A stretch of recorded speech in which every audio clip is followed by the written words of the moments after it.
আমাদের যাত্রাবাড়ি অঞ্চলে দাওয়াত তবলিগের সাথীর একজনকে নিয়ে গেছে।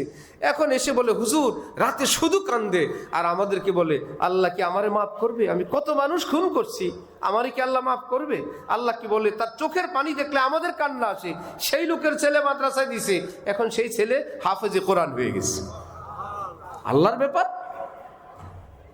এখন তাকে যদি বলি তওবা কবুল হবে, সে কানবে, আল্লাহ পাকের কাছে চাইবে, ক্ষমা চাইবে।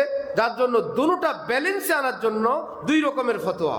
আপনার বাড়ির কাজ চলমান, আপনার বাচ্চাদেরকে বললেন ছাদে কেউ যাবে না, যে যাবে তাকে বেত, ছাদ খোলা চতুর্দিকে।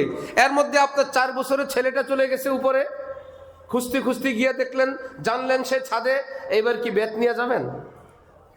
কেন বেত নিয়ে যাবেন না? যেমন কথা পাঠান এক বাত বলতা হয়, বেত নিয়ে যান সেখানে।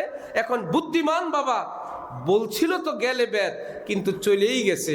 এখন বুদ্ধিমান বাবা সিঁড়ি কোঠা থেকে ডাকে, আব্দুর রহমান তুমি বাবাকে খুঁজো। বাবাকে খোঁজার জন্য তোমার দাদা ভাইয়াকে খুঁজতে আসছো, পাখি দেখতে আসছো, কবুতর ধরতে আসছো, এই তো তোমার বাবা এখানে, তোমার জন্য চকলেট নিয়ে আসছি। এমন কোনো আওয়াজ বাচ্চা মনে করবে আমি যে ভুল করলাম। সে তার কোনো তেজ, কোনো এরকম কোনো মারাত্মক কোনো প্রতিক্রিয়া দেখছি না, মনে হয় আমারে মাফ করে দিবে। বাবা আস্তে আস্তে বলে, এই তো তোমার জন্য চকলেট নিয়ে আসছি। আরে তোমার দাদা ভাইয়া তো বাসায়, তুমি এখানে কেন আসছো? উদ্দেশ্য ভুল যতটুকুন করলো, ঝাঁপ দিলি তো সব শেষ। এবার ঘাপত করে হাতে ধরে এইবার ঘরে নিয়ে আসে। কেন তোমার আগের কথা পরের কথা দুই রকম কেন? বললো আগে বলছিলাম ভুল যেন না করে, এখন বলছি ভুল যেহেতু করেই ফেলছে তার মুক্তির ব্যবস্থা। এই দুইটা যেই বেটা বুঝে না, সেই বলে আলেমদের কথা দুই রকম।